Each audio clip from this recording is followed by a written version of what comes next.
একদিন সকালে ঘুম থেকে উঠে দেখলে তোমার ওয়াইফ গায়েব হয়ে গেছে। ঘরের সবকিছু এলোমেলো, টেবিলে রক্তের দাগ। পুলিশ এসে বলে তুমিই মেরেছো তোমার ওয়াইফকে। এখন প্রশ্ন হলো, তুমি কি সত্যিই নির্দোষ?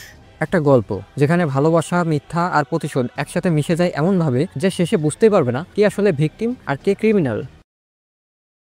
এই গল্পের শুরুতে দেখা যায় নিক নামের এক ছেলেকে, যে নিজের বোনের কাছে এসেছে। আজ নিকের বিয়ের 5th অ্যানিভার্সারি, কিন্তু সে এই বিয়েতে মোটেও হ্যাপি না। তাই সে নিজের বোনকে বলে হয়তো সে শীঘ্রই ডিভোর্স নিতে চলেছে। সে আরও জানায় প্রতি ম্যারেজ অ্যানিভার্সারিতে তার ওয়াইফ অ্যামি তার সঙ্গে একটা গেম খেলে, সেখানে সে একটা গিফট লুকিয়ে রাখে আর নিককে বিভিন্ন ক্লুর মাধ্যমে সেটা খুঁজে বের করতে হয়। কিন্তু এখন তাদের সম্পর্কের মধ্যে সেই ভালোবাসা বা উত্তেজনা সবকিছুই ফিকে হয়ে গেছে। এরপর নিক যখন বাড়ি ফিরে আসে তখন দেখে তার ওয়াইফ অ্যামি বাড়িতে নেই, ঘরের টেবিল ভাঙা অবস্থায় পড়ে আছে। বিষয়টি সন্দেহজনক মনে হয়, সে পুলিশে খবর দেয়। এরপর এক ডিটেকটিভ তার সহকারীকে নিয়ে নিকের বাড়িতে আসে এবং তদন্ত শুরু করে। ঘরে তল্লাশি করতে গিয়ে তারা কিছু প্রমাণ পায় যা ইঙ্গিত দেয় যে নিক ও অ্যামির মধ্যে সম্পর্ক ভালো ছিল না। তাই ডিটেকটিভের সন্দেহ হয় অ্যামির নিখোঁজ হওয়ার পেছনে নিকের হাত থাকতে পারে। নিক একজন রাইটিং টিচার আর নিকের ওয়াইফ অ্যামি নিজেও একজন রাইটার, যিনি ইয়ং বয়স থেকে বিখ্যাত ছিলেন। তদন্তের সময় ডিটেকটিভ নিককে থানায় নিয়ে যায় এবং অনেক প্রশ্ন করে, কিন্তু নিক খুব ঠান্ডা মাথায় উত্তর দেয়। তার বিরুদ্ধে কোনো পাকা প্রমাণ না থাকায় তাকে ছেড়ে দেওয়া হয়।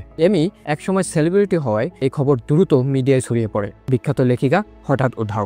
এতে নিক ও তার বোনের উপর সন্দেহ পড়ে। সবাই ভাবে হয়তো টাকার লোভে তারা এমিকে হত্যা করেছে। এবার গল্প ফিরে যায় অতীতে। তখন দেখা যায় এমি ছিল খুব ধনী ও জনপ্রিয়, আর নিক ছিল একদমই সাধারণ পরিবারের ছেলে। দুজনেরই লেখালেখির জগতে ভালো পরিচিত ছিল, কিন্তু রিসেপশনের সময় দুজনেরই চাকরি চলে যায়। এরপর নিকের মা অসুস্থ হয়ে পড়েন, তাই নিক ঠিক করে নিউ ইয়র্ক ছেড়ে মায়ের কাছে যাবে। এমি এই সিদ্ধান্ত রাজি ছিল না, কিন্তু তবুও সে নিকের সঙ্গে আসে। মায়ের মৃত্যুর পর নিকের মধ্যে কাজের প্রতি অনীহা জন্মায়, তাই তার জন্য এমি একটা বার খুলে দেয় যা নিক তার বোনের সঙ্গে চালাতো। কিন্তু নিক যেন আবার ঘুরে দাঁড়ানোর চেষ্টাই করতে চায় না। এই অলসতা ও উদাসীনতার কারণে তাদের সম্পর্কের মধ্যে ফাটল ধরে যায়। এরপর নিক কলেজে শিক্ষকতা শুরু করে, যেখানে তার দেখা হয় এক ছাত্রী অ্যান্ডির সঙ্গে। ধীরে ধীরে তাদের মধ্যে একটা সম্পর্ক গড়ে ওঠে, অর্থাৎ নিক অ্যামিকে ঠকাতে শুরু করে। গল্প আবার বর্তমানে ফিরে আসে। ডিটেকটিভ নিকের ঘরে কিছু রক্তের দাগ খুঁজে পায়, সন্দেহ আরো গভীর হয়। এরপর বাথরুম থেকে ডিটেকটিভ অ্যামির ইউরিনের নমুনা পায়, যা পরীক্ষা করে দেখা যায় এমি প্রেগনেন্ট ছিল। কিন্তু নিক বলে এটা অসম্ভব, আমাদের মধ্যে কোনো সম্পর্কই ছিল না। প্রতিবেশীরা জানায় নিক আর অ্যামির মধ্যে প্রায় ঝগড়া হতো, তাই অ্যামি নিজেকে নিরাপদ মনে করতো না এবং সে একটা বন্দুকও কিনেছিল। এখানে নিকের সন্দেহ হয়, কারণ এমি কখনোই এত ব্যক্তিগত কথা প্রতিবেশীদের সঙ্গে বলাবলি করে না। এই বিষয়টি সে ডিটেকটিভকে বললেও ডিটেকটিভ তার কথা বিশ্বাস করে না এবং অল্প সময় পর এমির আধা পোড়া ডায়েরি পাওয়া যায়। সেখানে লেখা, নিক আমাকে মেরে ফেলতে পারে। ডিটেকটিভের সহকারী বলে নিককে গ্রেপ্তার করা উচিত, কিন্তু এখনো কোনো শক্ত প্রমাণ না থাকায় তা সম্ভব হয় না। এরপরই গল্পে একটা বড় মোড় আসে। এমি আসলে মারা যায়নি, সে জীবিত এবং নিজের পরিচয় ও চেহারা পুরোপুরি বদলে ফেলেছে। গাড়ি চালাতে চালাতে সে অতীতের কথা ভাবছে, যেদিন সে বারে গিয়ে নিক ও অ্যান্ডিকে একসঙ্গে দেখেছিল। সেই মুহূর্তে তার পুরো পৃথিবী ভেঙে পড়ে। সে নিকের পাশে সবসময় ছিল, ধনী হওয়া সত্ত্বেও সে নিকের জন্য নিজের জীবন বদলে ফেলেছিল। যখন নিকের মা অসুস্থ হয় তখনও সে তার সঙ্গে এসেছিল, নতুন বার খুলেছে, সাহায্য করেছিল, কিন্তু শেষমেশ নিক তার সঙ্গে প্রতারণা করেছে।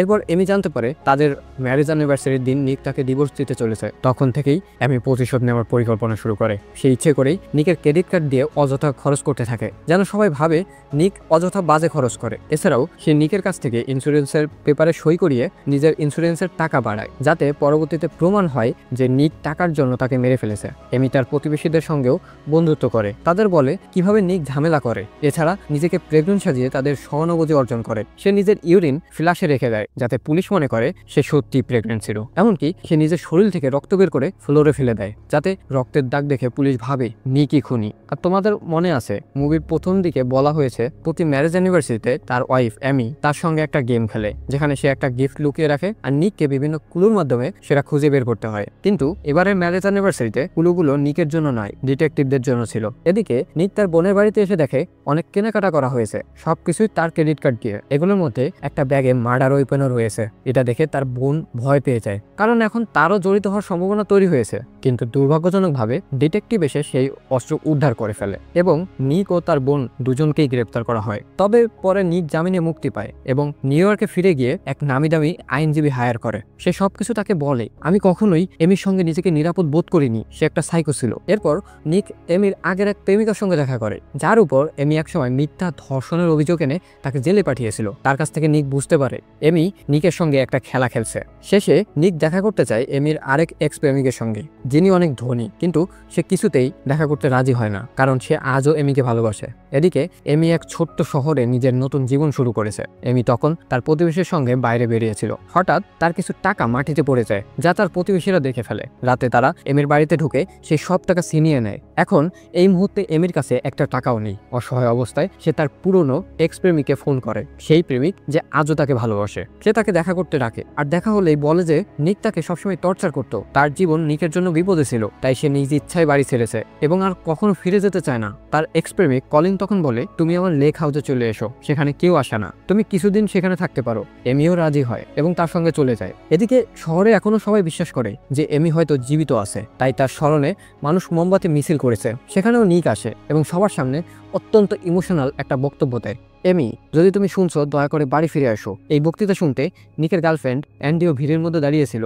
নিকের অভিনয় দেখে সে প্রচন্ড রেগে যায় এবং সবার সামনে ফাঁস করে দেয় যে সে নিকের সঙ্গে সম্পর্কে আছে। এই খবর ছড়িয়ে পড়তেই সবাই নিকের বিরুদ্ধে চলে যায়। এখন সবাই নিশ্চিত নিকই তার ওয়াইফকে মেরেছে বা কোথাও লুকিয়ে রেখেছে। অসহায় নিক তার আইনজীবীর কাছে যায়। আইনজীবী বলে, দেখো, এখন সব প্রমাণ তোমার বিরুদ্ধে, কিন্তু তুমি যদি চাও পরিস্থিতি ঘুরিয়ে দিতে, তাহলে একটা বিখ্যাত টক শোতে যাও। সেখানে জনসমক্ষে বলো যে তুমি তোমার ওয়াইফকে ভালোবাসো, তাকে ফিরে পেতে চাও। যদি সে সত্যি বেঁচে থাকে, টিভিতে তোমার কথা শুনে হয়তো আবেগে ফিরে আসতে পারে। নিক এই পরামর্শ মেনে সেই টক শোতে যায়। সেখানে সে নাটকীয়ভাবে বলে, আমি আমার ওয়াইফ এমিকে খুব ভালোবাসি, আমি চাই সে ফিরে আসুক। নিক সেখানে কেঁদে ফেলার ভান করে। এদিকে এমি ও তার এক্স প্রেমিক কলিন টিভিতে এই ইন্টারভিউ দেখছে। এমি লক্ষ্য করে নিক সেই টাইটাই পড়েছে যা একসময় তাকে সে উপহার দিয়েছিল। নিকের কথাগুলো মনোযোগ দিয়ে শুনতে শুনতে এমির মধ্যে যেন একটা পরিবর্তন আসে। এক্স প্রেমিক কলিনও বুঝতে পারে এমির আচরণ বদলাচ্ছে। এখন এমির মনে হয় হয়তো সে আবার নিকের কাছে ফিরে যাবে, কিন্তু কলিন চায় না যে এমি তাকে ছেড়ে যাক। এই কারণে এমি বিরক্ত হয়, সে কলিনের উপর রেগে যায়। এদিকে ডিটেকটিভ আবার সেই অস্ত্রটি পরীক্ষা করে যা নিকের বোনের গ্যারেজ থেকে পাওয়া গিয়েছিল। সেখানে এমির রক্তের দাগ মেলে, ফলে আবার নিককে গ্রেপ্তার করা হয়। তবে তার আইনজীবী আবারও তাকে জামিনে ছাড়িয়ে আনে। অন্যদিকে এমিকে দেখা যায় কলিনের সঙ্গে খুব ভদ্র মিষ্টি আচরণ করছে। সে এমনভাবে আচরণ করে যেন সে পুরোপুরি কলিনের নিয়ন্ত্রণে আছে, কিন্তু আসলে তার মাথায় এখন এক নতুন ও মারাত্মক পরিকল্পনা চলছে। রাতের বেলায় যখন কলিন বাইরে যায়, এমি নিজের শরীরে নিজেই আঘাতের দাগ তৈরি করে। যখন কলিন ফিরে আসে, এমি তাকে আকৃষ্ট করতে শুরু করে। তারা ঘনিষ্ঠ হয়ে যায়, আর সেই মুহূর্তেই এমি কলিনকে হত্যা করে। তারপর গাড়ি চালিয়ে সোজা নিকের বাড়িতে ফিরে আসে, যেখানে ইতিমধ্যে মিডিয়া, পুলিশ সবাই উপস্থিত। নিক তাকে দেখে হতবাক হয়ে যায়। সে বুঝে ফেলে এটা এমির নতুন খেলা। এমিকে হাসপাতালে নিয়ে যাওয়া হয় এবং সেখানে সে ডিটেকটিভদের বলে, কলিন আমার পুরনো বয়ফ্রেন্ড ছিল, কিন্তু যখন আমি তাকে ছেড়ে দেই সে মানতেই পারেনি। একদিন হঠাৎ আমার বাড়িতে ঢুকে আমাকে আক্রমণ করে। সে অজ্ঞান করে তার লেক হাউসে নিয়ে যায় এবং আমাকে বন্দি করে রাখে। এমি আরও বলে, আপনারা যদি প্রমাণ চান, লেক হাউসের সিসিটিভি ফুটেজ চেক করুন। আসলে এমি ইচ্ছে করেই ক্যামেরার সামনে এমনভাবে আচরণ করেছিল যেন সবাই ভাবে তাকে জোর করে এখানে বন্দি করে রাখা হয়েছে। কিন্তু সেই ডিটেকটিভ, যিনি প্রথম থেকে এই কেসটা দেখছেন, এখন এমিকে সন্দেহ করতে শুরু করে। তার মনে হয় নিকই সত্যি বলছিল। তিনি এমিকে জিজ্ঞেস করেন, যদি তোমাকে কলিন অপহরণ করেছিল, তাহলে সেই অস্ত্রটা নিকের বোনের গ্যারেজে কিভাবে পাওয়া গেল? এমি কোনো উত্তর না দিয়ে শুধু বলে, যদি আমি ফিরে না আসতাম, আমার নির্দোষ স্বামীকে এখন পর্যন্ত আপনারা জেলে পচিয়ে মারতেন। এরপর সে জ্ঞান হারানোর ভান করে। এখন ডিটেকটিভ পুরোপুরি বুঝে গেছে এমি কিছু লুকাচ্ছে।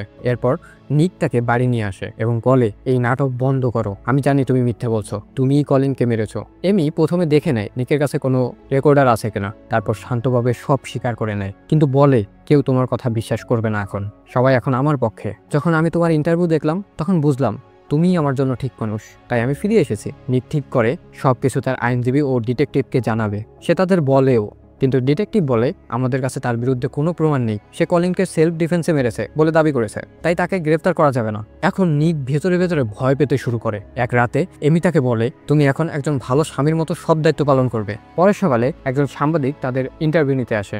এমি আগেই বলে দেয়, তুমি সবকিছু স্বীকার করবে, তুমি আমার ওপর তখন হাত তুলেছিলে, তুমি অযথা খরচ করেছিলে, কিন্তু এখন সবকিছু ঠিক হয়ে গেছে। নিক এটা কোনোভাবেই বলতে চায় না। সে ঠিক করে এমিকে ছেড়ে যাবে, কিন্তু তখন এমি বলে, আমি তোমার সন্তানের মা হতে চলেছি। নিক অবাক হয়ে যায়, কারণ বহু মাস ধরে তারা ঘনিষ্ঠ হয়ইনি। এমি বলে, ফ্যাটালিটি ক্লিনিকে তুমি যে স্পাম স্যাম্পল দিয়েছিলে, আমি সেটা ব্যবহার করেছি, এখন আমি প্রেগনেন্ট, আর এই সন্তান তোমার। এই কথা শুনে নিকের মাথা ঘুরে যায়। সে চিৎকার করে বলে, তুমি এটা করতে পারো না, আমি তোমার সঙ্গে থাকতে পারবো না। এমি ঠান্ডা গলায় বলে, তুমি আমার সঙ্গেই থাকবে, পুরো দুনিয়া তোমার বিরুদ্ধে, আর কাল যখন আমাদের সন্তান জন্মাবে, আমি তাকে শেখাবো তোমাকে ঘৃণা করতে। নিক বুঝে যায় সে এখন পুরোপুরি ফেঁসে গেছে। এই সন্তান তার দায়িত্ব, তাই সে ঠিক করে এমির সঙ্গেই থাকবে। শেষ দৃশ্যে দেখা যায় এক ইন্টারভিউতে নিক ও এমি একসঙ্গে বসে ঘোষণা দিচ্ছে এমি প্রেগনেন্ট। খুব শীঘ্রই আমরা বাবা মা হতে চলেছি। নিক এখন নিজের ভাগ্যের সঙ্গে আপোষ করে নিয়েছে। সে জানে এই সন্তানই তার একমাত্র কারণ বেঁচে থাকার, তাই সে এমির সঙ্গে থাকতে রাজি হয়েছে। এই গল্পে নিক কিছুই করতে পারেনি, কিন্তু প্রশ্ন হলো যদি তুমি নিকের জায়গায় থাকতে তুমি কি করতে? তোমার উত্তরটা কমেন্টে জানাও। আর এত কিছুর পরে মানুষের কি আসলে বিয়ে করা উচিত কিনা সেটাও জানাবে। আর আজকের গল্পটা তোমার কাছে কেমন লেগেছে? যদি ভালো লেগে থাকে তাহলে একটা লাইক করতে পারো। দেখা হচ্ছে পরবর্তী কোনো ভিডিওতে। টাটা।